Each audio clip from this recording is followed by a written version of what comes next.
Good day, good afternoon, ladies and gentlemen. So we are back again with another episode. So this is episode number 3. So this is the Potter's House collection. So we try to collect various type of information that is faith building, testimonies and a number of things. And we are back again with another episode. So wherever you're finding yourself, within our country, whatsoever region you might be in Namibia, so we really do appreciate you. So if this testimony get you abroad, so we also very much appreciate it for you. So we just want to ask you one favor, so to please do subscribe, do like and share this video with somebody else. So we are having a special guest this evening, and it's one of those that don't need any introduction.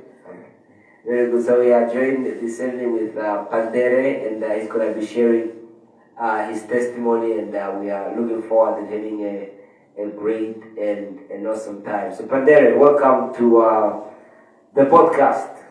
Thank you, Pastor. Thank you. I'm honored to be here. Very good, man. So we're gonna be diving into your story, and and how long have you been saved now? I think it's now 9 months, 2 weeks. Really? Yeah. Very good, man. So almost just 3, then you make it a year. Yeah. Okay, very good, man. So it's beautiful. Okay, so we're gonna be diving into your story, man, and just encourage other people to simply just help them to live for God. But before we get into other stuff, just tell us, man, where were you born? How was your childhood like? Yeah. I was born in the town of Upua, in the Bohemian region. I grew up with both my parents, my mother and my father, and my sisters, and my cousin. I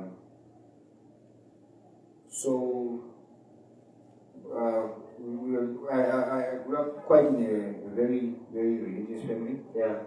Both my parents, they are Christians. Like born again? Yeah. Okay. Yeah. And so I grew up in Opuo, and but then at the age of 7, I left my parents. I left home. I went to Ocho Primary School. Yeah. That's where I went to start my school. Okay. Yeah. So my old primary school, I was in Ocho. Yeah. Where I was also. I grew up. You stay in Ocho, you stay with who? I was still in hostel. You were in the hostel. Yeah, I was still in hostel. But then I was a very good boy. Yeah. Because I still used to go to church. Yeah. I was still in the structure of church and everything. Okay, but tell me then, so how is it different? Like with many people, they attribute the decisions they've made because of the structure of the home. But what was like for you growing up with both of your parents? That your mom, your dad, they're there, and it's not like a dysfunctional home. Your mom loves your dad loves your mom. Your parents loves you. How was it like to grow in an environment like that? It was very good. It was very good. It helped me a lot, because I didn't really experience a lot of stuff like my parents fighting or those kind of things. I grew up in a very healthy environment.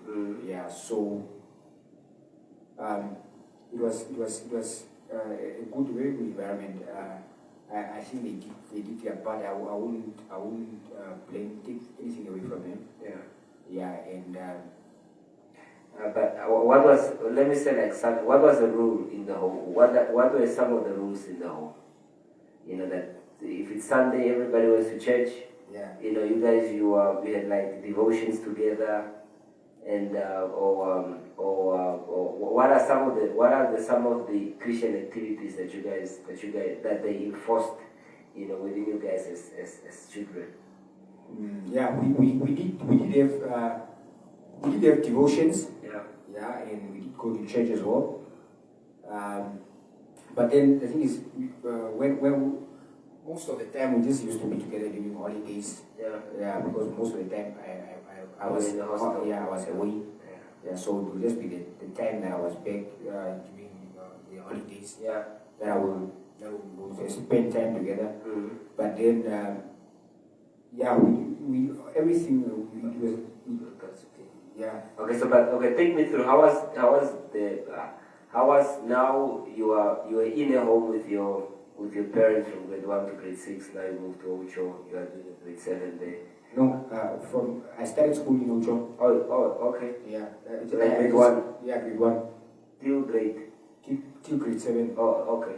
Yeah. So then from grade 1 to grade 7 in the hostel. Yeah. Okay. So what was life like being away from your parents and now you're in the hostel? It was very very different because I was very close to my parents because we were not really in a kind of an extended family setup. So going there as a very young kid, it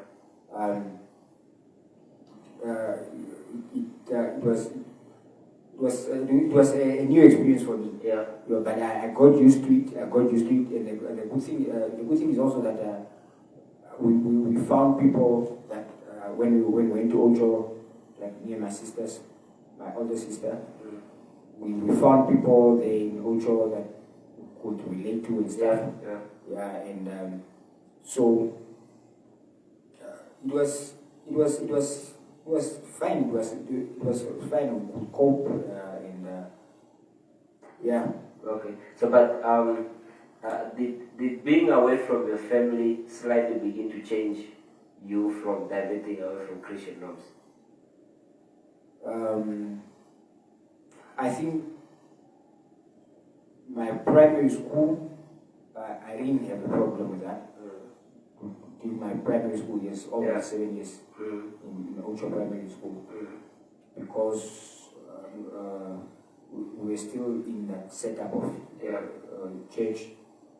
At Ocho Primary, at the school where I was schooling, they enforced that discipline of church as well. And there were teachers also that enforced that discipline. So it didn't really affect me at primary school, but it just changed. The dynamics changed a lot when I went to high school. That's when the things changed. Yeah. Okay. But as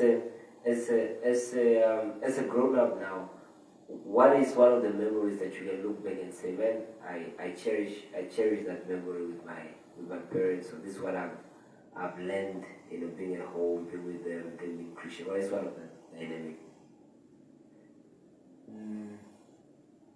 I think it's just the Christian discipline, that they enforced or that they tried to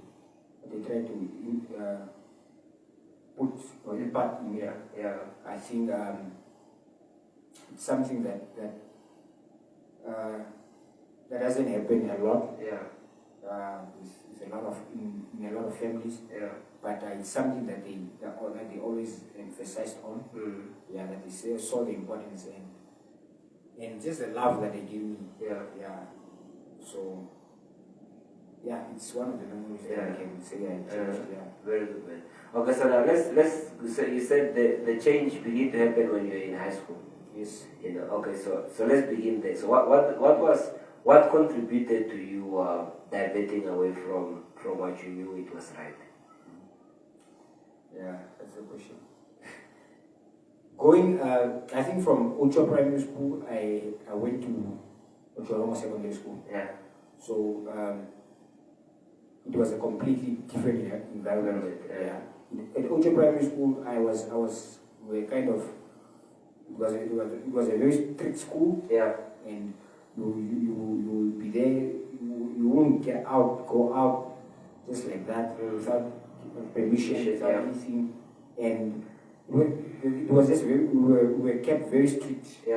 So and it was they also enforced Bible studies and all those things as well.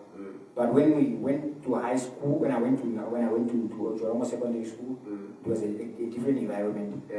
I had too much freedom that I never had before, and I got to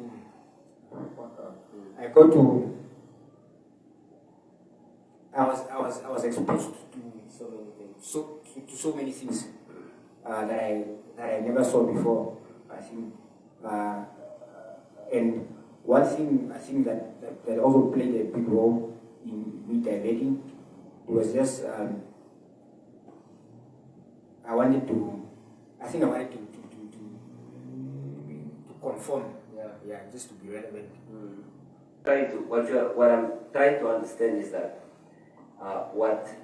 and this one of the dynamics that we are saying, especially in our generation, is that most of the standards have been lifted. For like stuff like Bible studies, people have been given the liberty, and you begin to realize that when that begins to go, everybody begin to basically realize, amen, there's a lot of things that have been withheld away from us that we can begin to begin to experiment, you know. So you are saying that was like one of but take us through what was there that you begin to be exposed to. You know, what is it that you saw? You know, that you begin to say, okay, then this and this and this and this and this. How was the environment in Ocho, especially at the school? Like at Ocho Secondary. Yeah, sorry, at Ocho. Oh, okay. At Ocho Secondary, it was when I got there.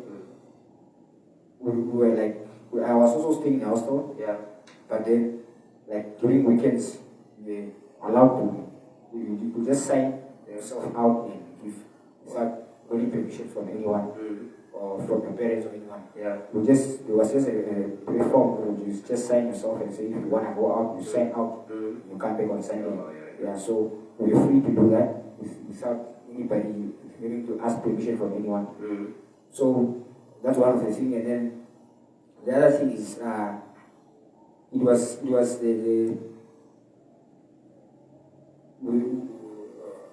I wanted to just this thing of trying to fit in. Yeah. I think that's one of the things. I wanted to fit in. There were girls. You wanted to impress girls. Yeah. And you wanted to do things that others are doing. Yeah. Like you just try to be relevant. Yeah. And one of the things is what I took from the guys that I found there is also there was a drinking culture in Jorango Secondary School. Yeah, like every weekend, like the older guys, they will always go out on the weekend on a Friday, and they will go and drink. So, and that's and it will be cool. Yeah, like so. It looked very attractive. Exactly. So, always on a Monday, there will be stories about what happened in the weekend, who hooked up with who, or it was these things that you call the socky or discourse. Yeah. When you go out there, and they will always have something to drink, and then when you go there to those events, people will not be sober. So if you are there, you are sober, you will not look so cool. Yeah. So not that people will be like drunk, but just to put on something, just to have confidence and stuff. Yeah. And I was also very shy with the ladies. So I wanted to look bold. Exactly. Exactly. So when you go there to those events, you have to put in something. So that you can. So like it's amazing, whereby you can find somebody who has truth in them. You grew up in a proper Christian family. Your mom, your dad is there, they try to reinforce this type of stuff. And all that they've done, he just creates an environment. That there's something alive in you, there's something powerful in you, there's something that's supposed to grow in you, that's supposed to grow in it. And the devil just begin to destroy that with an environment that is there. So now you begin to feel like, me who's Christian, I feel like I'm not fitting into this crowd. And I think like it is a stages like that where many people begin to lose themselves. That it's from that stage where the drinking starts, it's from that stage where the drugs, the alcohol, everything else begin, and the person begin to reach like 40, 50, and they even wonder when did their problem begin. That it just started with the environment, Yeah. But now you begin to But was it not scary? What was your first drinking experience like? Yeah, the first drinking experience was we just had we dodged from the hostel. Yeah. And then went to buy a bottle with a few friends of mine. I think I just drank 2 bottles and then I was completely out. Yeah. And then what was your first drink? It was autumn harvest. Oh. Yeah. Okay. I can remember vividly. It was autumn harvest. Yeah. Yeah, we just drank 2 bottles. But it didn't feel strange. Very strange. Oh. Yeah, very strange. It was a very different experience. And then the hangover again. I think I was hangover for 3 days or something. But as you guys were planning to go, what was the reality in the inside of you, knowing that I was raised in this type of home where I never saw these things, and now I'm about to start the exact thing that has never been part of my life? Was the fight, or was there an excitement of wanting to simply just do it in order to be able to fit in? It was an excitement. Oh. So the Christian thing at that moment, it didn't matter. No, it didn't matter. Yeah. And I think also that's where most of the time the problem begin to come, because sometimes parents, they think like we are saved. They think that we have a personal relationship with God, but we are only doing certain things because of them. And once we have control to choose what we want, then only then you can tell what the person is choosing is really what is beating in their hearts. Yeah. And the smoking? The smoking started very late. Yeah. I didn't smoke. It only started after I finished school. Yeah. Okay. So, but as a young person now, what was your life like? I know everybody else is busy applauding you, but what were you feeling from the teachers, from the superintendent? You being now in this thing of drinking, you're going out and that type of stuff. Yeah. The thing is, I was at Ojo Primary School. Yeah. I mean, at Ojo Secondary School. Yeah. So there I became this drinking, going out drinking and stuff. I was just getting in trouble with the teachers and stuff. Yeah. So then it came to a point when now I couldn't. They didn't want to take me in the hostel because of this indiscipline. Yeah. So I was dismissed from hostel, and then that was now when I was in grade 9. So the following year I had now to try and get another place outside of the hostel. Yeah. But then my parents said, no, you just have to come back home. Yeah. And you're not going to stay there again. So I had to move back to Opuo. Yeah. And to continue my school there. Yeah. But then it just continued. It was just escalating. But what was your parents' reaction when they begin to hear that you are busy drinking? So you get expelled, you get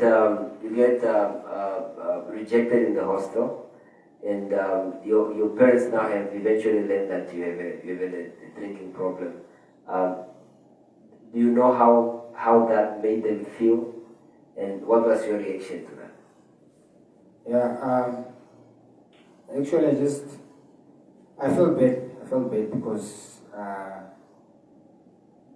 I felt ashamed of myself, because that was not the way I was raised up and all that. But then they asked me, and then I said no. It was just that time that I drank and stuff like that. So afterwards, then I said that I stopped drinking, and then that's it. That's what happened. Yeah, but then. You moved to Opuo? Yeah, I moved to Opuo. And when I went to Opuo, I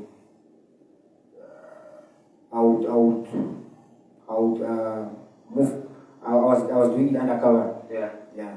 But they were under the impression that Yeah, I stopped. Yeah. And I was drinking undercover. I would go out most of the times when you're sleeping. Yeah, you jump. Start exposing them. You jump through the window. I would jump through, or I would just find a way to sneak out. Yeah.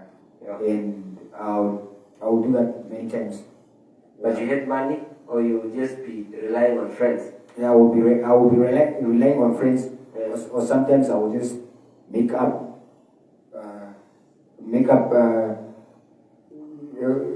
stories just to get money. Yeah, to get money to go and drink. Yeah, but the life of sin is not easy. but tell me,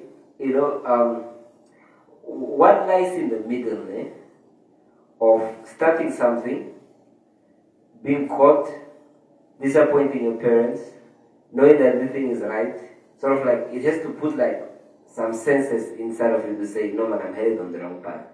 But where do you think, where did you go wrong, or why did it not click at that time to simply say I'm headed on the wrong path? Or were you addictive, were you addicted already, or the desire to remain relevant and to be with other people, was it more stronger than the reality of knowing that, hey, this thing is just a bad thing, man, to myself and to my parents?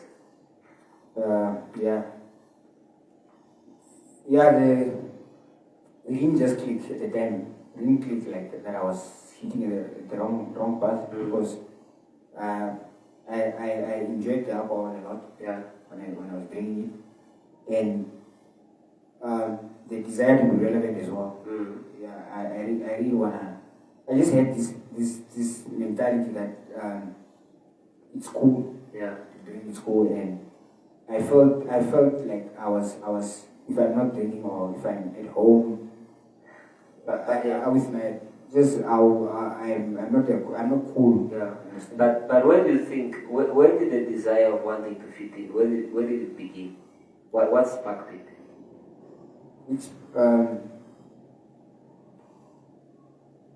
I think it was just that time when I was in Mutambo. The time that I was in Mutambo, I think this thing was very popular. The drinking thing. And the most of the people they used to do it. So I didn't have an idea about this whole thing. It was something new to me. So I just went in, and I went in with both feet. And it's amazing that the other day, I was thinking that many innocent people got killed by curiosity.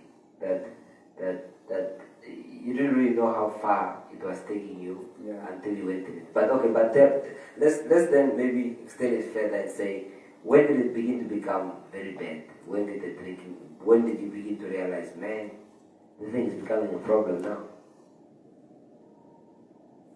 I think it could be a bit of time. To be quite honest, it was when after, during the time that I was in school as well, I didn't really see the problem of it. All those years, I didn't think that I was getting addicted or something. I thought I was just having fun. I was okay. And my parents will warn me about it, and will always, and I will continue doing it. They will rebuke me, and I will do it. And it sparked some conflict also now in the house because of this. But then I think it's when I went when I was in after I completed school.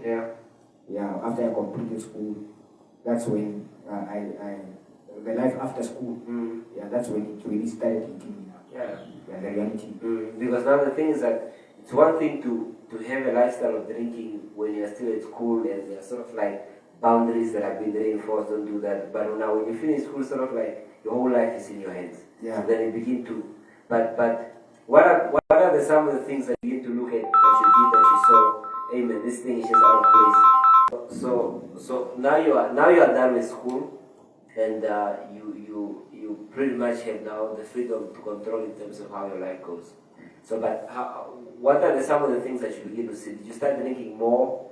Did you start being more of yourself? Or what did you do after you finished school? Did you immediately went for varsity, or you were working at that time? Yeah, I worked for 1 year. Yeah. Then I was improving my points. And then after that I went to UNAM, main campus. And then when I went to Windu, yeah, that's when the whole thing escalated now. Now the life is fast. No more choroko. So, but tell us, what are some of the things like in Windu? If you talk about, a life of sin and a life of drinking, what is it like? What is it like there in Windu? No, there in Windu it was just something else, because you come at university, at main campus. Yeah. If you don't drink there, you are just somebody that is from another planet. Yeah. Because there was a thing called I forgot how we call it, but it's a bar. Yeah. Yeah. Leisure center. Yeah. Leisure center. They used to call it leisure center. Yeah. It's on campus. Yeah. Yeah. I think now they closed it. I don't know. So they brought it there. Yeah. There was a leisure center there. Yeah. So yeah, there was this place called the leisure center. So it was on campus. Yeah. And you just go to class, and then after class you go to the leisure center, and there were those privileged kids from make friends with those people. Yeah. Then you just go drink there, and yeah, it was just and there will be events like every Friday there will be an event. Yeah. Yeah, and it's just bringing events, and there will be always something up on the weekend. Yeah. Something happening. So it was just a different. Now it was just fun and everything. So and also outside the campus itself, Ventuk itself, you will have there's so many places that you go now, because now it was the first time living in Ventuk as well. Yeah. So this whole thing was kind of a new thing. A new thing. It was even bigger for me. It's like going from a village to New York or something. So it's getting wild. Yeah.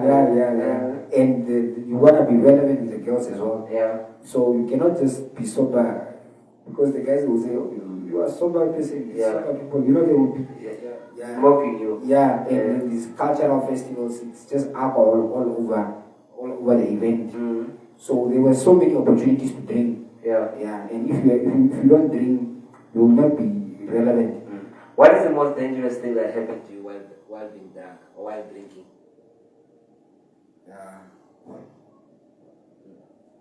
I think it's when I when I was involved in a car accident.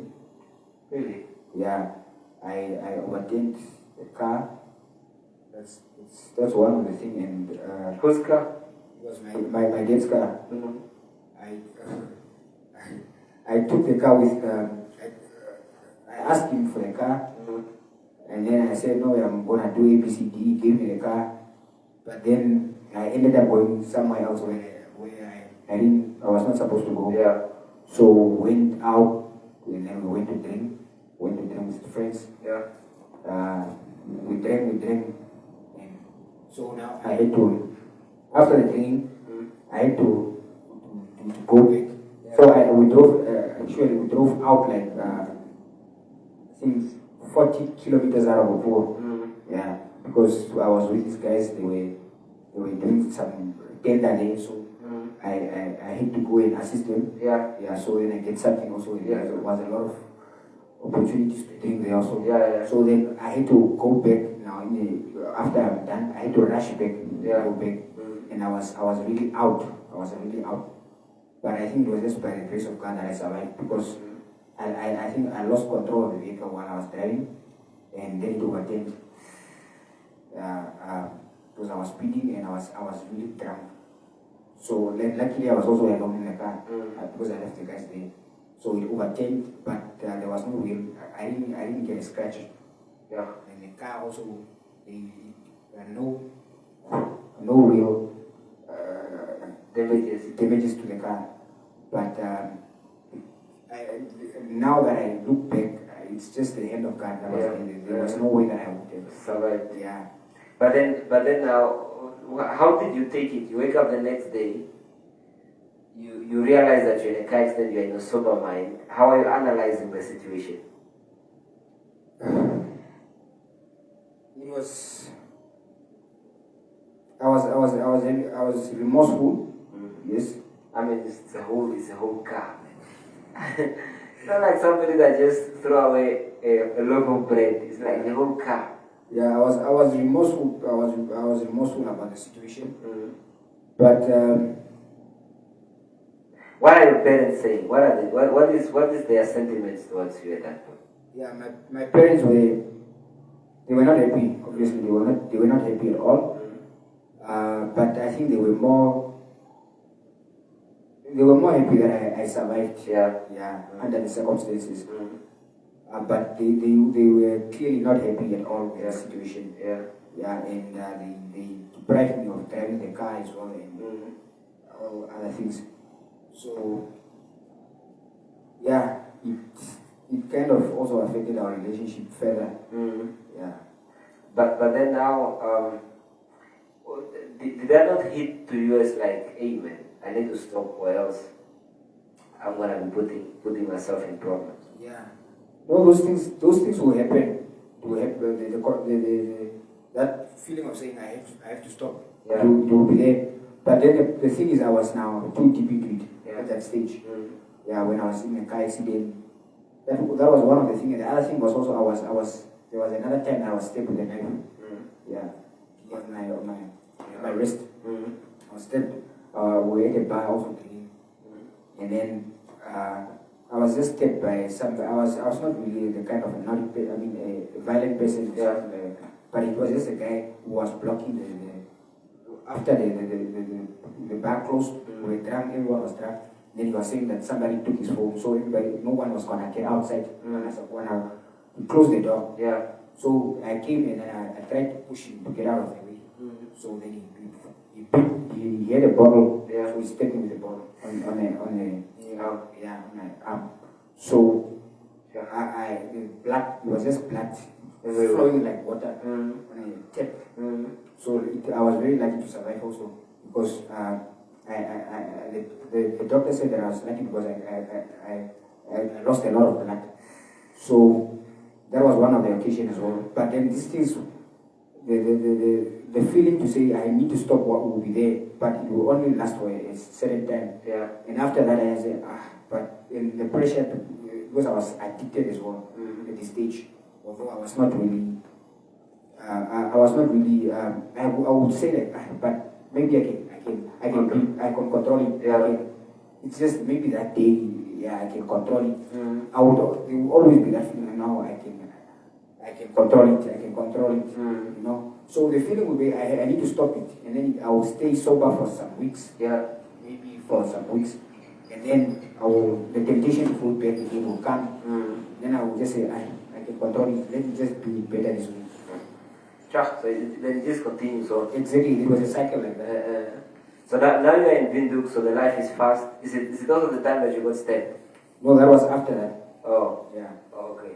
You got stabbed in your second, third year, or a second year, first year? No, in Windhoek I didn't stay long. I just stayed there for 1 year, and then I didn't perform well.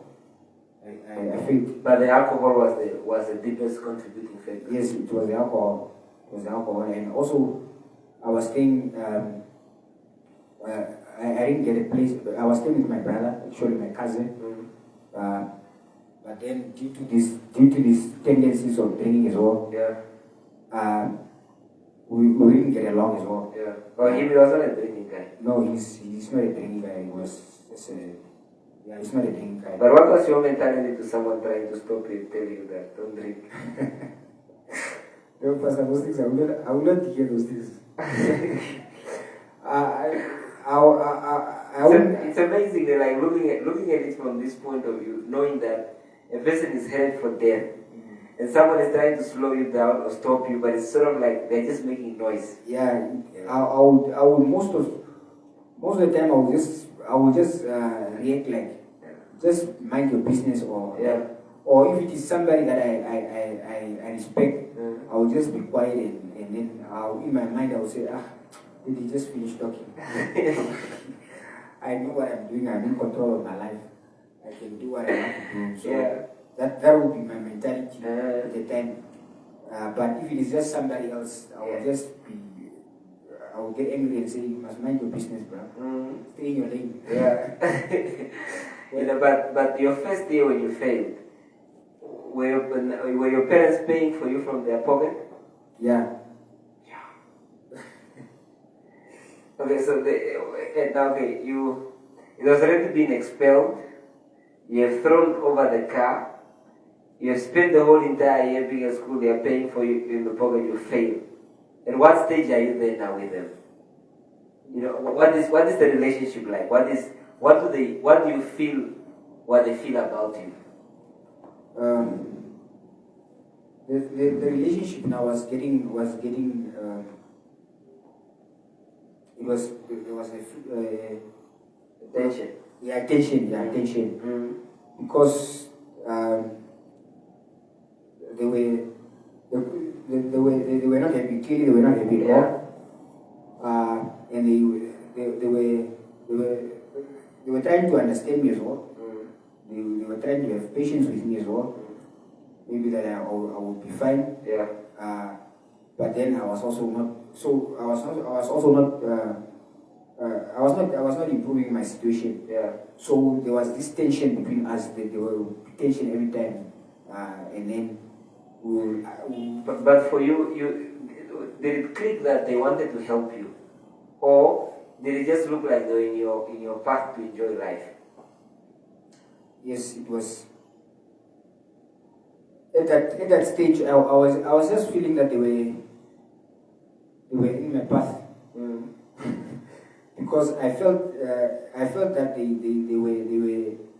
were enforcing something on you that you didn't want. Yeah, that I didn't want, and I felt that I had the right to do what I wanted to do. Yeah. I was not underage. Yeah. So they must just accept me.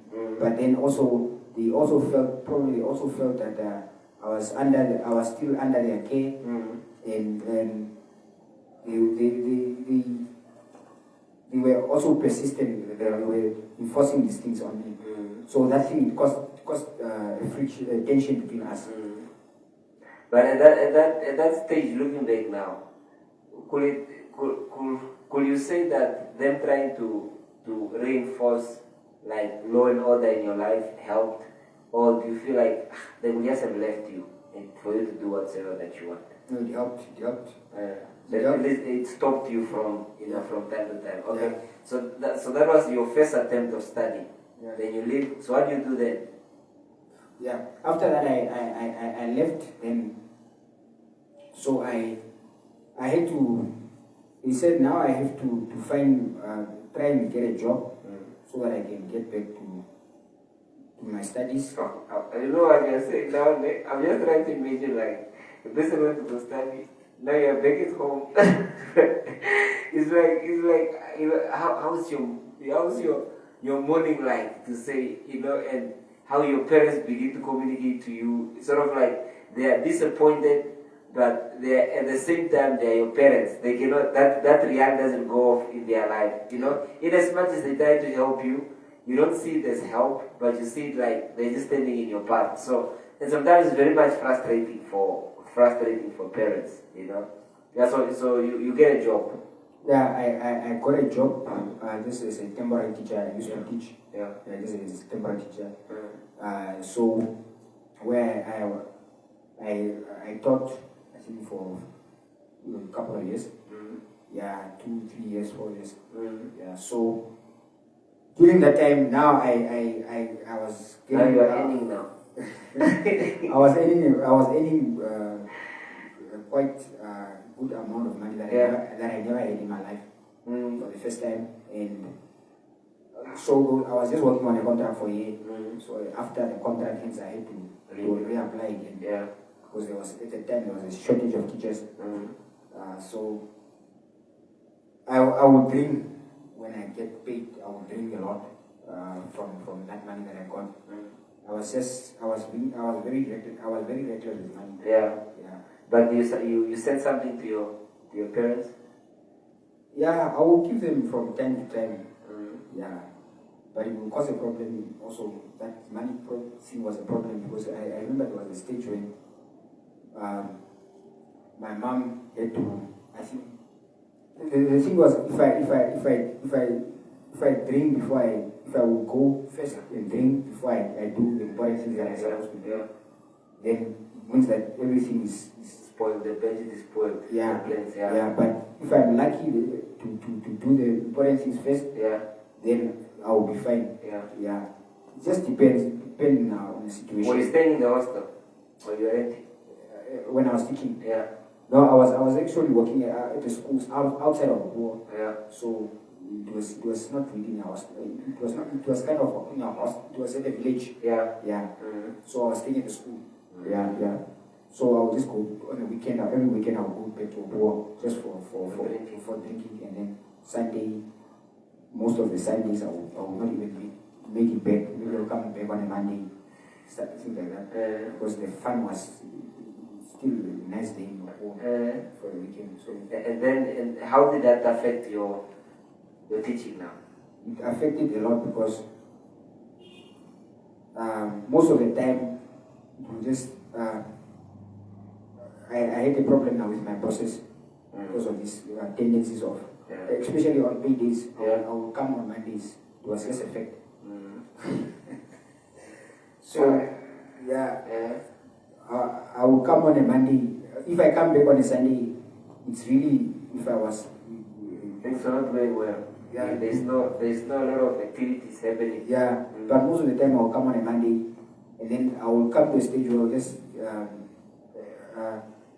just had to take these sick leaves. Yeah. Just to make sure that I will be on the safe side. But it won't, because I was on a contract. Yeah. So they knew my reputation already. So these things they didn't really help. So I would end up without a job at the end of the year, like for the next year, because they wouldn't renew my contract. Yeah. So, but then I think after those few years, 2-3 years, then I decided, look, this thing is now out of control. Yeah. I'm not doing anything. I'm not financially. I'm working, but I'm not being productive with my money. I'm not helping really anything tangible, but doing anything with the money. I'm busy wasting my time. So, and I'm not getting. I don't have a qualification. Yeah. So I just decided, okay, I'm gonna go back to school and I'm gonna study and I'm gonna get my life back in order. So that was when I realized now that I need to do something. Yeah. So then that becomes your second attempt. Yeah, my second attempt back to you now. Yeah. That's where you come here. Yeah. Okay. So then, and how was it like now when you came? A little bit different from the capital city. You don't really know much people, So how do you where does your life end up? It still just goes in the same sequence. Yeah, the thing is now when I came back here, I think I came to the realization that this thing was becoming a problem. Yeah. But then the problem is the thing was now I was too much addicted now at this age. So the only thing that I could do is just try to mitigate it. Yeah, just to try to mitigate it. To say, okay, maybe I will just drink once. Just try to control it. Because it was frustrating as well. If I'm trying to stop and it's not working. So I will just say, okay, I will only drink maybe once a month or something like that. Yeah. To try just to control it so that I don't deprive myself completely of it. Yeah. And that, at the same time, so that I cannot drink too much as well, because I realize now that it was becoming a problem. Yeah. But then it's still the mitigation. This thing didn't help the mitigation. Yeah, didn't help at all. So now at least now from your part, there's that part of I need to take my life serious. That part has kicked in. Yeah, that part has kicked in. Yeah, but then now at this stage you're so addictive. You're still battling now with this But being at that stage, how was your performance now, my performance was not really bad. The only thing that really led was now the discipline, the commitment, which was brought in by the training. When I set my mind on, no, I'm gonna study, I'm gonna do it, I will do it, and I will do it correctly. And so I would do fine, but then there were just some modules. Because I was just being, I don't know, I would just be irresponsible. Maybe I was supposed to write a test, like the module that kept me behind, the very module that kept me behind. It was basic math, and we had to. First of all, I was not really that good in mathematics, so I needed to commit myself extra. I needed to put in an extra effort, and I was not doing that. I was not doing that, and then the other thing was also that most we used to write our tests on a Saturday, so it was really a challenge for me because I even if I know that I have to write a test, I will just be fine. I'm studying and what, and then suddenly they will present a good opportunity to drink, and I will say, okay, on a Friday, the next opportunity to drink comes because I didn't have really the discipline, discipline myself. Then I'll go and drink, and then I'll go so hangover, or sometimes there will be days that I wouldn't even go and write, or I'll go so hangover that I was not even concentrating because already I was struggling with this method. So that was the thing that hit me, that contributed to my downfall, was just the discipline. If I could have maybe been more disciplined, I would have not affected my performance.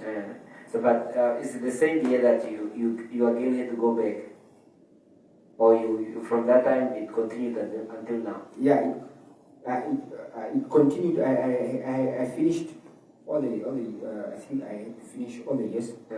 But then the problem was this module was a prerequisite. So I all the other modules I was passing. But then this basic math I was failing again and again. Because of the dynamics. I was failing, so I could not continue with I had to pass that one for me to be able to get another one.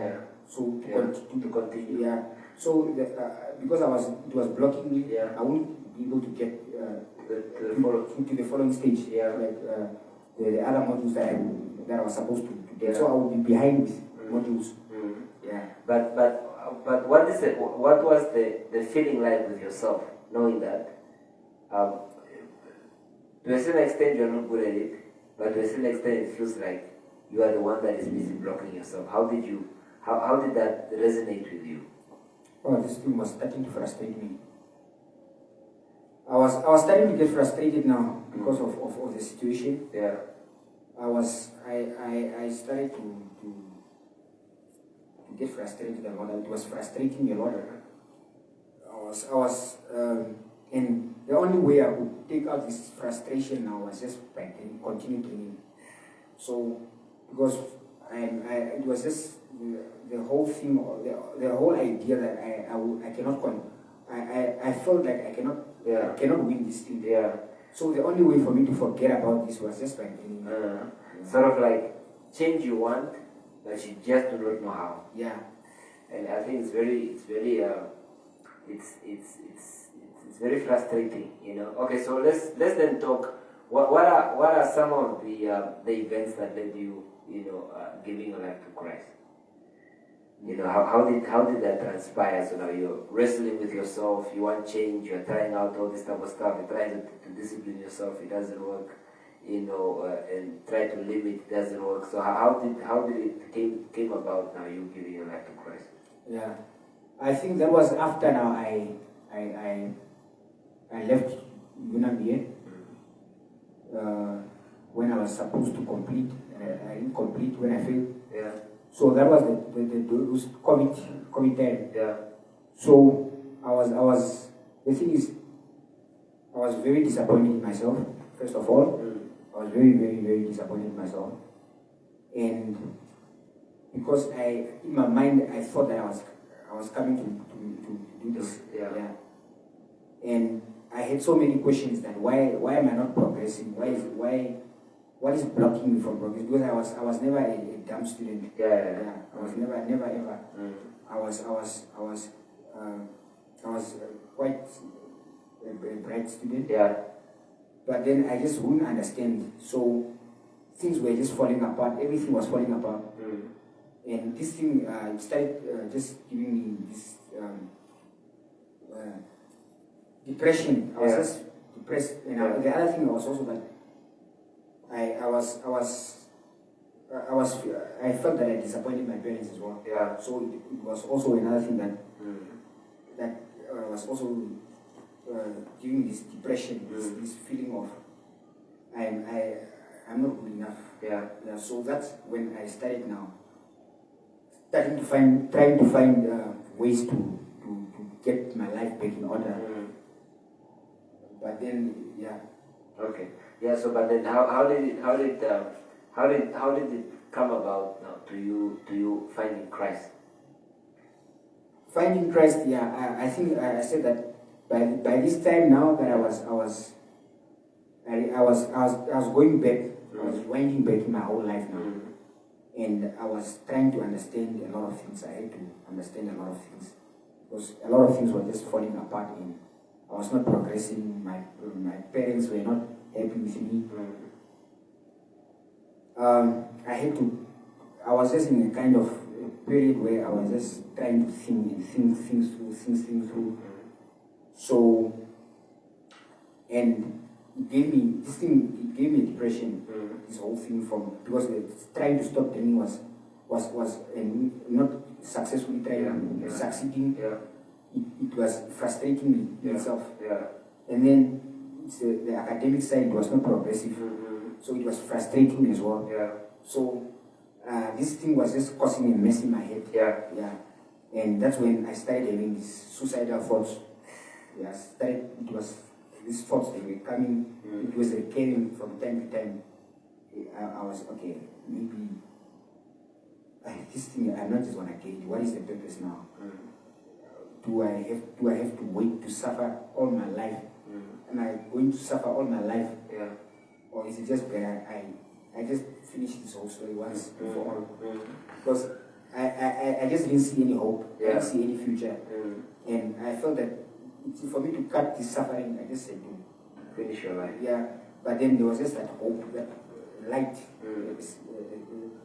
hope that maybe I'm gonna make it. So I was just delaying it. I was fighting my thoughts with this idea. But the idea was recurring. It was coming back and forth.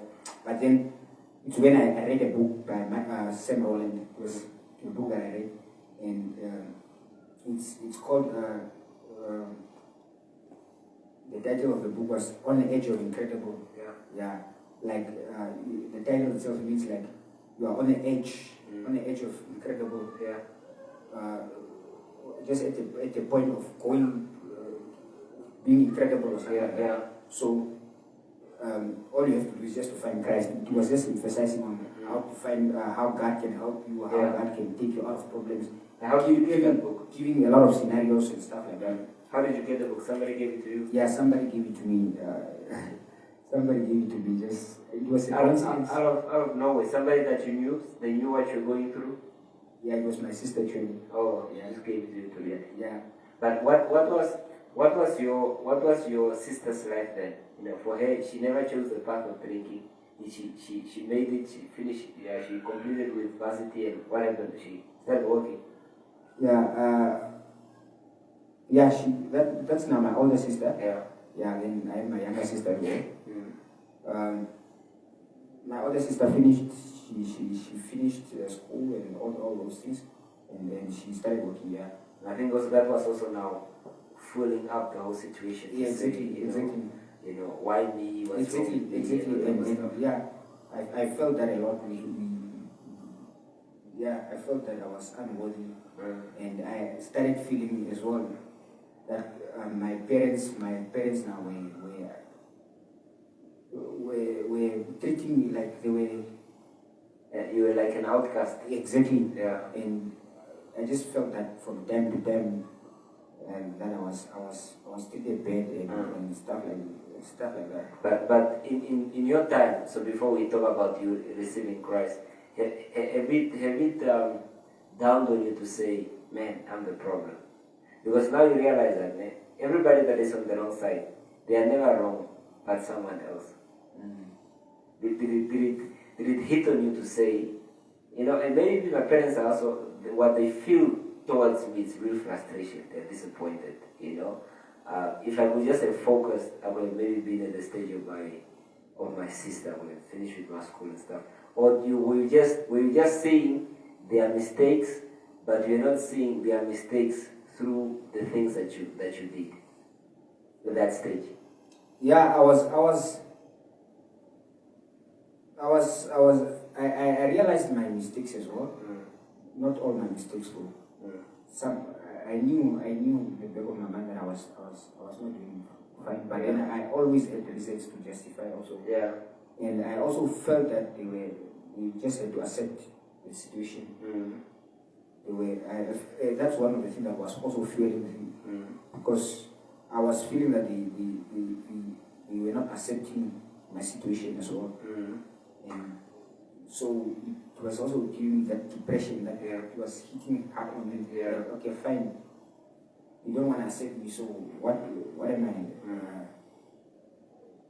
But you know what I'm getting from your situation, It is an innocent person.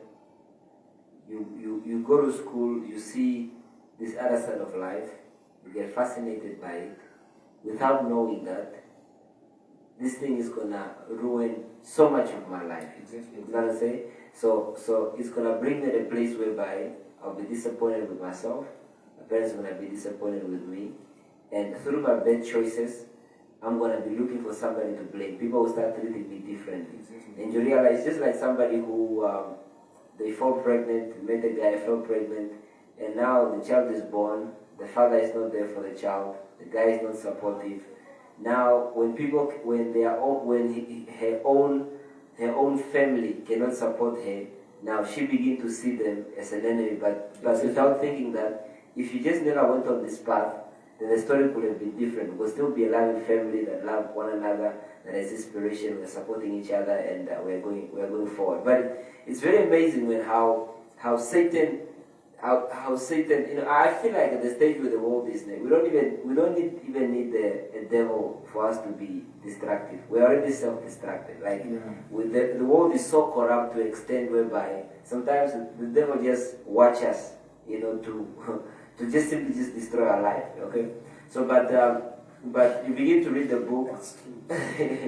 You begin to read the book, and it begins to spark like the light to say, man, there's a life that is waiting for me in Christ. Exactly. So how far did that go? What was the process then from there? So that sparked the process. What happened in between line until you came at a place of you simply saying, man, I'm giving my life to Christ? Yeah, that's when I read that book. Yeah.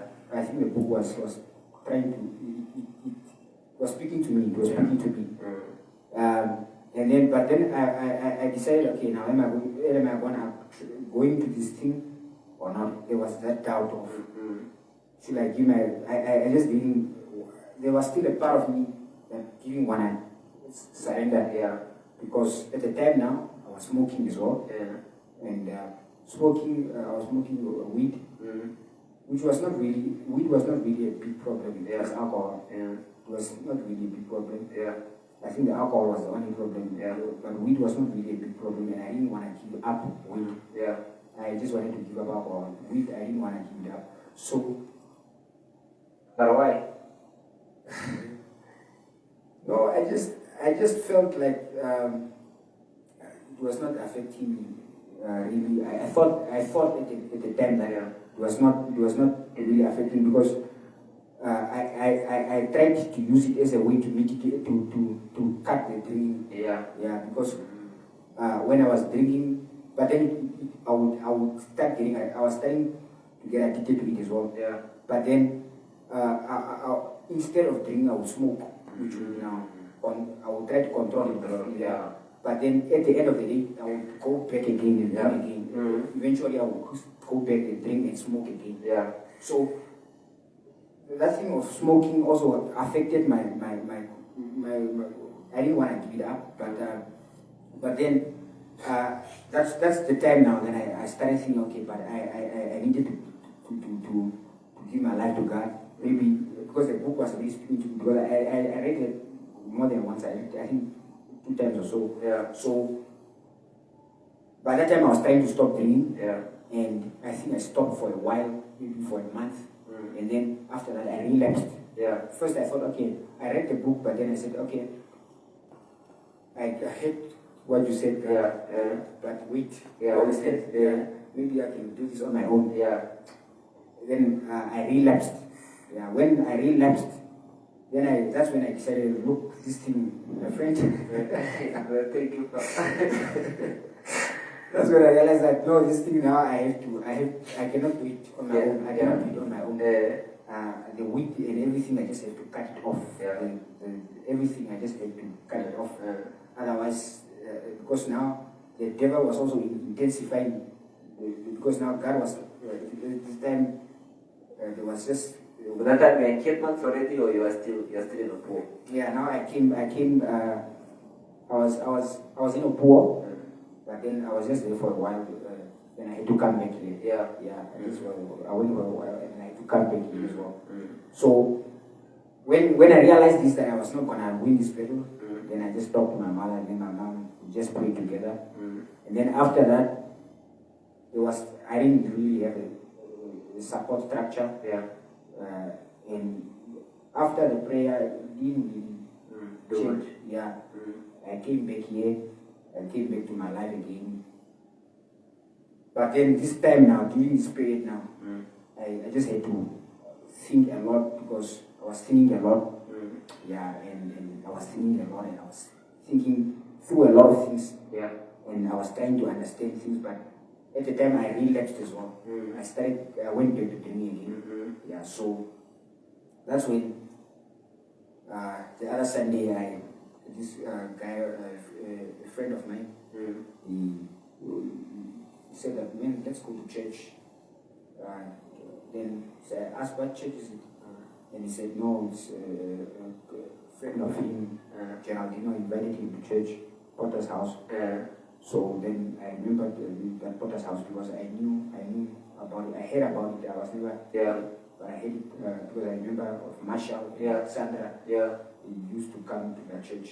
So and I said, okay, maybe let me go. So at least the change that you saw in a few people, made you like, maybe I can, exactly the thing that I was looking for, maybe I can go find it. Exactly. And I felt like when because the thing, God, I think God was trying to speak to me that time. And I just felt like God was just telling me, just like as he told the Apostle Paul, go there, he will tell you what to do. Then you came. Exactly. Then I came. So what was I preaching that Sunday morning? You can't remember. So to me, I think also the day, some of the stuff I couldn't just remember after. But what was your feeling like being in the service? No, it was like your first. You are carrying sort of like your whole life with you, and it's sort of like it's a do or die type of a thing. Who are you like being like sitting in the service, listening to the sermon, the altar call comes, what are you busy feeling? I was still conflicted at the time between giving my life to God and stuff. I was still in between. But I wanted it in the bottom of my heart. I wanted it. I think for me it was just the altar call and so I decided, look, I'm just gonna do this. I'm gonna try. I'm gonna go for it. And I'll see what God really can do. So you give your life to Christ that Sunday. So what was your what do you say looking back now? What is one of the things that helped you to keep you living for God? What did you start doing that contributed to you remaining grounded? I think it's for me. It's just a prayer. Yeah. Yeah. Because when I got saved that day, I remember it was the 31st of May. Yeah, 31st of May last year. Yeah. I started praying a lot. Yeah. Because now I wanted to test. I wanted to see really if God can help me. So Yeah. I wanted to pray. I said that I want to pray. Yeah. I want to give myself. I'm going to surrender myself to God. Yeah. So, but besides the prayer itself, I think the Wednesday, I gave my life on Wednesday. On Sunday, Sunday service. Yeah. And that Wednesday, the following Wednesday, I came back again. Yeah. Yeah, because now God started speaking to me also, because I was praying. I was praying all these days. I was praying a lot. Yeah. And then on that Wednesday, I think I was on my way from school. Yeah. From campus going back. I was walking on my way back. And then that's when, on my way back, when I'm walking, I just started seeing God speaking to me. Yeah. Yeah, God was just speaking to me, and I was hearing, was just speaking to me. And then I was not even, when I came back, I was not really sure about the whole thing, but when God started speaking to me, then I decided, man, let me go back to church. Then I came back. I came back to the service. And then after the service, I think I remember that day vividly. We were sitting with you in a car. And I think one of the things that you told me, I took it very seriously. You told me about intentionality. Yeah. And purity. Yeah. Bro, this thing, if you don't take it seriously, you're gonna lose your salvation. And I think especially on the intentionality part, you emphasize that you must be very intentional with everything that you do. Yeah. You must be plan ahead. And another thing was also the boldness to don't be ashamed. Yeah. Don't be ashamed of Christ.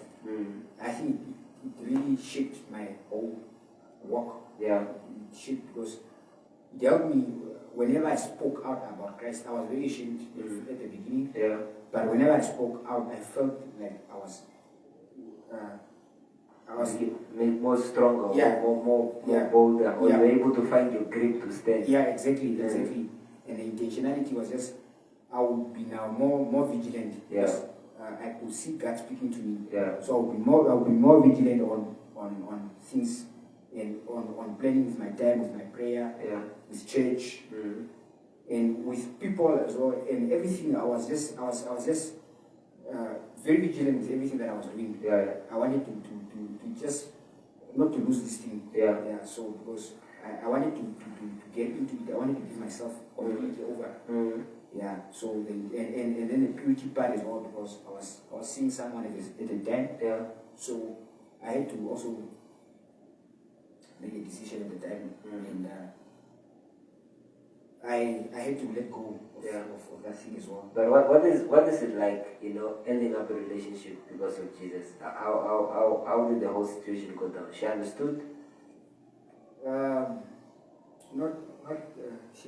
She thought I was joking first. So, but the thing is, it was a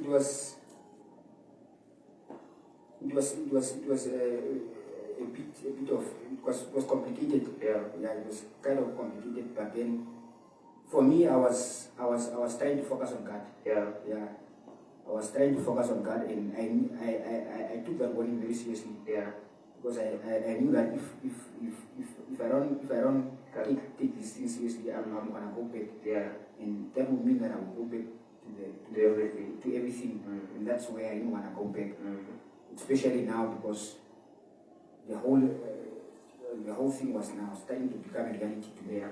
So it was difficult, but it was. It's just like one of those things that you just have to do even if it's tough. Yeah. And it feels like with many new converts, they had the potential to survive, but just because they were not intentional, they were not, making up their mind to simply say, there's anything in my life I need to cut off, let me just cut it off, let me be bought for Christ, So, but let me say, you spend you're saved, a month goes by, 2 months go by, 3 months will go by, you are not drinking, you are not smoking.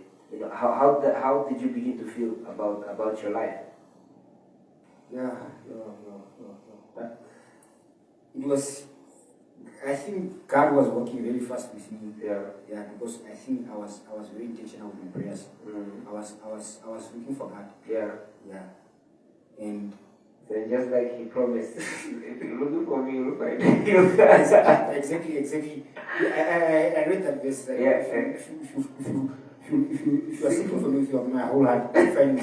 Yeah. So it was not a coincidence. Yeah, it was not a coincidence because I read that. I think it's in Jeremiah where it says, "For I know the plans I have for you." Yeah. I think it's the best, the chapter that follows or something. Yeah. Also, like if you seek me with your whole heart, you find me. Yeah. So I had to be very intentional with my prayer. I had to hit that thing. I had to hit that prayer because when I would wake up early and hit a prayer, and I will come to church, I will make sure that I don't compromise. And everything else I had to cut. I had to cut a lot of things, and some of the things it was painful to cut it off, but I knew that I had to cut it. So I as I was working, as months going by, God was working. God was responding.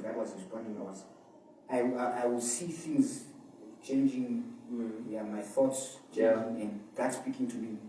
God was speaking to me as well. God was speaking a lot. It was actually, God was revealing a lot. At this stage, God was just revealing the questions that I was having about my life, about everything why everything was not going wrong, why everything was going wrong. Those questions that I didn't have answers to. But what was one of the answer?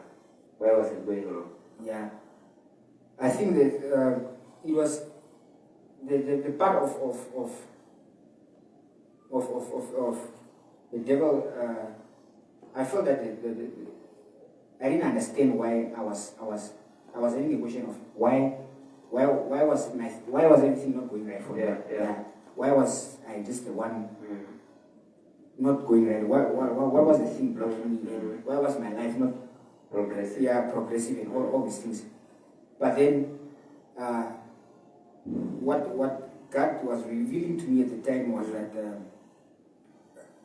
He had a plan for me, but then the devil was trying to destroy me. And he was showing me, reminding me of scenarios where He took me out of different things. And then He was reminding me, look, I can make for you a way.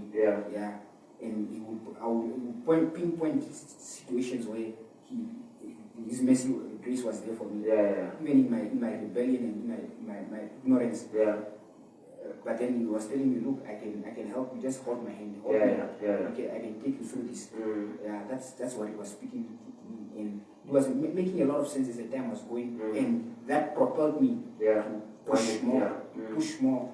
As He was revealing these things, it was pushing me to continue pushing more and to continue cutting off the people that I was cutting that were affecting my relationships with God. And the sacrifices that I was making for God, giving me more reason to say, look, this is the only way. This is the way here, and these things are gonna affect me, so I have to push here. I have to push it. So the change began to happen, and how did that transmit now? Did you tell your parents that you gave your life to God? I told my parents. I think I was in contact with my mom a lot during that time, and she would encourage me. She would encourage me a lot, and just encourage me. She was just encouraging me, just push. So I was in contact with him. Was there ever a feeling inside of you to say maybe they are just watching to see how long is this change gonna transpire, or did you feel like they are sincere, that I've really changed? I think my mom, she was, every time I would speak, I would speak to her, she was not convinced. There was a certain part of it that she was not convinced. You could sense that she was not convinced. But that didn't disappoint you? I understood it. Yeah, I understood it because probably she didn't know that she was not aware of my progress. Yeah. Yeah. And during the things that I went through in my life. Yeah. I knew that she wanted me to go that direction. Yeah. But I just felt that somehow, some way, she was not really convinced that you changed. That I was going to make it. Yeah. Yeah. And it's okay, for people to, because I think it's a thing whereby once we have lapsed so many times, sort of like people's hopes begin to fade as well. Exactly. We have given the person so many chances, so many trusts, benefit of the doubt. But let's see how far it goes. And on top of that, she's a mother's love. It's like even if you are messing up, there's still that part of them. It's my child. Let me see where I can be supportive and help. So, but when did it click for them that Panderee is really, she have really changed, man? Yeah, I think it was just through the conversations that we were having. Yeah. Yeah, the conversations, the things that I was telling them, and as I was talking with them, and I think the time she told me that she told me that I really changed was when I asked for an apology, where I think that was the day when we came here. I think when we talk about the devil here, the devil and stuff about the devil, how the tactics of the devil and all those things. And I think it brought also a different revelation to me about how the devil messed with my life all along, and how he tried to destroy my relationship with my parents. So I felt so guilty, and I had to apologize to her and everything. And that she told me, look, that the day you apologized to me, and when you everything, all those, it's the day when I really was convinced that you are really converted. Yeah. It's very powerful, man. I think everybody disappointed. Admitting that one is sorry is very powerful. Because sort of like it's a way of saying, I really feel better about what I've done, and I want to take accountability for the things that I've done. So, but it's powerful, man. But okay, let's maybe try to see if we can wrap it up. If you could give yourself an advice, if you could advise your younger self that was going to Chivarongo High and seeing all this different type of life, what would you have advised yourself there? Yeah, good question. I would have advised myself to believe in the standards and the morals and the way I was taught at home, and not to conform and try to fit in with the standards with the crowd. Yeah. Sometimes you try to seek for identity in the wrong things, or you try to fit in order for you to be relevant.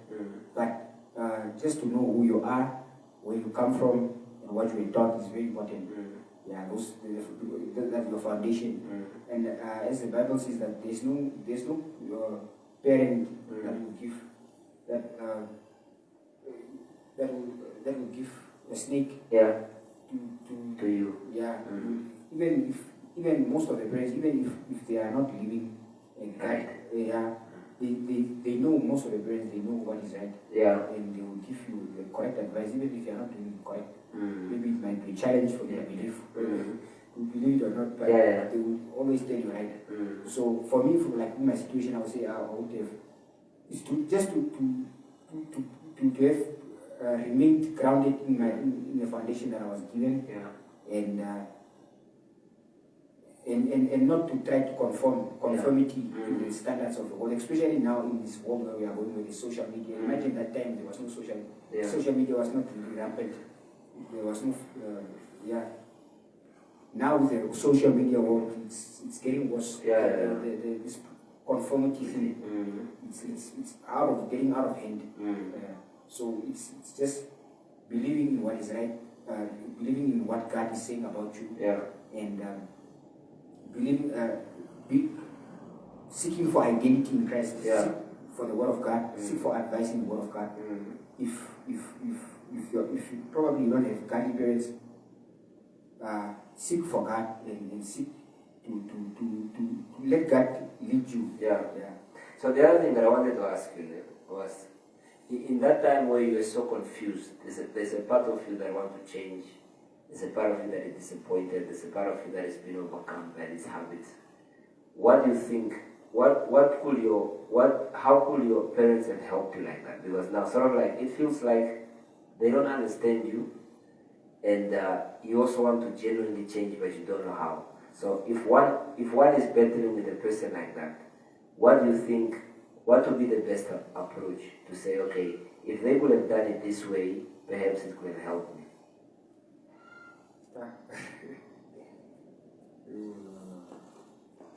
It's a difficult question. What in your stage what help did you need at that time? If you say if maybe they could have assisted me, if they did A, B, and C, maybe that could have helped the situation. Because now, what you are feeling from them is them pushing you away. You know, could you have said that if they could have just loved me unconditionally, without making me feel like, you know what, they are pushing me away because of the things that I've done. You know, it's not like I'm not remorseful. I'm remorseful, but I'm also caught up now in a thing whereby I also don't know how to change my life. You know, so what do you think? What could have been a better approach from them in order of helping? I think that the situation was very difficult as well. But I think that there was also a bit of pressure from them as well, and to try to force me to change, and it was, and I felt that they didn't understand me. I felt that they also didn't understand me. But how frequent did you guys speak without it going in an argument, whereby you could just speak how you felt, you know, about the whole situation, how you felt of yourself and stuff like that? Because I feel like in instances like that, those things are very, very important, because now, and that's what I'm busy learning now, that sometimes people come in church, but they come with their whole entire life, and they are sitting with their whole entire life with them, you know, the regret, the pain, disappointment, and all that type of stuff. And anything that you do or say, you know, can make a person go either way. You know, can either make them to follow Christ, or it can make them go away. Same applies in a home environment. You are dealing with somebody who they failed, they've messed up, and because sometimes also people feel like people are just deliberate, they don't want to change. But people also, they don't know how to change. And now sometimes, instead of them becoming a support base, sometimes they're just fueling it up for things to get in control. So now you coming from that type of a life and trying to help a person, you know, to a point whereby they find God for themselves. What would be the best step and the best approach for one to do that? Yeah, I think the best way was just to find the triggers. Yeah, to find the triggers of what is really, because sometimes you are fighting something, but you don't know what the triggers are. What are the things that is fueling the situation? And you're just enforcing what you think should be done, but then you're not really giving, you're not guiding this, you're not uprooting the roots. Yeah, the roots. So this thing just the person try to change, the thing grow again. You try to change, it grow again. It causes frustration. So maybe trying to change, trying to look for the triggers. What is the things that trigger the situation? Yeah, I think that is one of the ways. It's just by letting the person to open up and to speak more frequently about these things. But I think maybe at the time I will not really speak a lot with my parents about these things because they were also dying about the whole situation. Yeah, so they went through a lot with you. Yeah. But if they could have said to you, Panderee, we believe in you. You're going to change. You're going to be a good man. Do you think perhaps it could have boosted something? Because I think that's what you failed to see in yourself. Yeah. And you couldn't see it within yourself, and it coming from someone that you disappointed the most could have maybe sparked something in your soul. Yeah. Amen. So the thing is that it's very much amazing how Satan has just a way to simply just destroy a life. And looking back to your life, it's like he's this innocent person. You go to grade 7, sort of like the devil sees this is a chance for me to have you when you are small, and when you reach into your 20s, your life is pretty much on a down spiral of distraction. And the sad part about the whole thing is that there are dozens and dozens of people that the devil is just capturing just like that. And one thing that I like about your story is that, and this is a revelation that many Christian people need to get, is that some people, they think like the only way a person can get it, is them going all out for God, and it's also needed. But they lose the God aspect, that in as much as we want to change, God also wants us to change, and God finds a way to speak to us, whereby He has time with us when we are alone, that He's able to communicate certain things in our soul, certain things in our mind, and sort of like He just brings all of those pieces together to encourage us to begin to move forward. Which is very beautiful, And the thing is that sometimes, even in the thing of people's salvation, that we can have a burden of wanting to see people saved, but sometimes it feels like it's only us who's making the effort, but it looks like God is not doing anything. Yeah. You know what I'm saying? But in real essence, our contribution is just like this.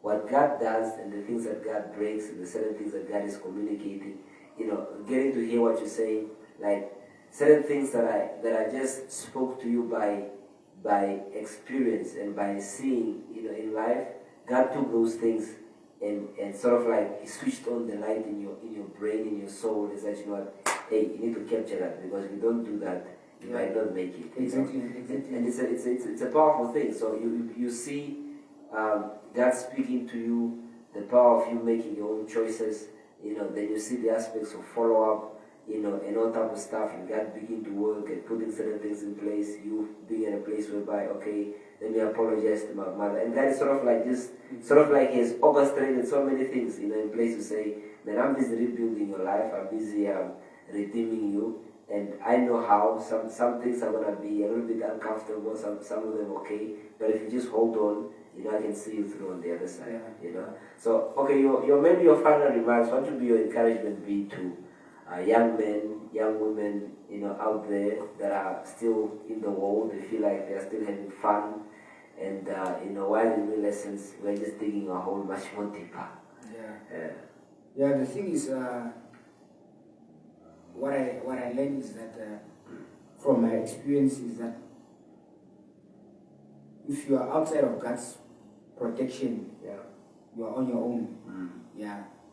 If you are not, God gives us a manual on how to live life. Because He has a purpose for us. He is the one who created us before we were formed in our mother's womb. So He had an idea already. And if you don't want to follow the manual that He gives you, you are always going to crash somewhere. Always, it's going to happen. And the more you rebel against God, the more you're going to get hurt, and the more damage going to do to your life. Whether it's take a short time or longer time, it's going to happen either way. And the intention of the enemy is just to kill, steal, and destroy. So you make sure you suffer now, then you also make sure that you suffer at the end of the day, your eternity to suffer in hell as well. But what God wants for us is just, He just wants the best for us. He just wants to give us a hope in the future, and a better life. All we have to do is just to follow the word, what the word is saying, and to humble ourselves. Yeah, that's it. You know, and it's amazing, man, because sometimes you find like even whether it's you, whether it's me, when our parents will tell us certain things, or you hear sermon, we never really take the power of words or the power of wisdom seriously, you know. And one of the revelation I've gotten is that if we don't hear words, then the only thing we can hear is pain. Because the words is trying to keep us away from the danger, from the pain. Exactly. You know, but there are some people whereby if words cannot teach us, then the only thing that we can teach us is when we feel the pain. Exactly. You know? Exactly. And there are many people in life whereby you can sit with them, lecture them, try to help them, try to speak to them. They will never take you serious until they are in it and they begin to realize, oh, that's what they said. You know? So this is really where, you know, even now when you're saying that, you know what, you know, the consequences of your actions are always going to come if you rebel against God. Then someone is going to say, that won't happen to me, you know. And then people forget about that. Life is about principle. That whatsoever you sow, that's what you're going to reap. But sometimes the devil has a way of convincing people to say, it's never going to happen. They're just exaggerating. You know, they also have their own time to enjoy. Why are you not also enjoying now? And all that type of stuff. Until a person finds themselves and getting to see the story, because that's the power of testimony. Sort of like you can listen and see where it went wrong, and see how it went and how bad it became. Imagine like from an environment created of people partying and drinking and going out of the hostel, that eventually just put you on a down spiral to a place that if you didn't give your life to Christ, maybe suicide could have been your reality. Exactly. And when if you rewind past before grade 7, all you wanted to do was just like, I want to live according to how my mom taught me. I just want to be a good kid. I'm going to school to compass. And something switches, and the devil takes advantage of the whole situation, and all you see is bondage, is pain, is mistakes, is failures, you know, and this all type of stuff. That's why, you know, the purpose really of the testimonies, man, is to be able to for people to see themselves in other people's lives. Exactly. To be able to say, hey, if I'm grade 7 now, grade 8, and I'm busy playing with fire, you know, this thing can burn me at the end of the day, you know. But the thing is that the devil always just shows us the pleasure now. He never shows us the whole thing. You know, he doesn't say, man, 10 years from now, 20, 30 years from now, you're going to be in deep problem, you know. And all it simply does sometimes just make things difficult. If you know that you are a weak person and has hit you at the weak spot, now it's like, let me just take my life, you know, and it begins to become a bad thing. So, man, thank you very much, man, for sharing your story. Another thing is just wanted to add on as well. It's just that the grace of God is there, but every opportunity that you get, you should use it. Because for me, I might have been lucky to get out of that situation where I was. But if you are gonna be with the mentality and say, no, I still have to enjoy. You also enjoyed your life, or you did what. You took your time. Maybe you will not have the same time. So every opportunity that you get to give your life to Christ, use it wisely. It's very true, man, because sometimes people think like I have my whole entire life ahead of me, you know, or some people are waiting, if I lie on the deathbed, I can ask for forgiveness from God, you know, but sometimes you might not make it to the deathbed, you know. You survive a car accident. There are many people who die in car accidents. There are people that get stabbed and they die right on spot, you know. So that's why, you know, somebody said, before God judges, He wants us. And one of the ways that He wants us is trying to bring us to Himself, you know. But now sometimes people, they are just so very much deceived, and the devil has messed up their life so much that even if there's hope, they can't see hope. It's like, man, what is the use? I don't think I'm ever gonna change. My life is finished, type of stuff. So that's why we as human beings, we need to be very clever to say, the devil is not as dumb as he's been portrayed. You know what I'm saying? So he's having an agenda, and that is to steal, kill, and destroy. And that's why we cannot be ignorant to say. So even now, for us that are saved, we could have, we might have escaped, his control over our lives, but he's still gonna be poking. You know what I'm saying? And either way that he can find us, we simply go back. That's why we really have to be determined and make up our mind that I see to a certain extent when the Bible says, to him who's forgiven much, love much. That's a very powerful statement, because when you know how deep God has taken you from and how wasted, there are some people whereby if the devil begin to make you feel like your testimony is not powerful enough, it begins to give you a problem to say, but my life wasn't worse enough in the world. So even if I go back, nothing is ever going to happen to me. Yeah. And he plants that seed, begin to eat you up in the inside, you're out of church, and all of a sudden you realize, man, what I thought was an easy life, things are tough, So, but when you come to a place and hey, where God took me out from, it's not an easy place. I value my salvation. I value what God has done for me. That thing keeps us. Even in the way we love Him, the way we attend church, the way we pray, the way we witness to other people. Sort of like, it's not just, you know what it's like to tell somebody that is drinking. You know where it's going. You know what it can become, And I think if all of us can just appreciate our salvation, where God has taken us from,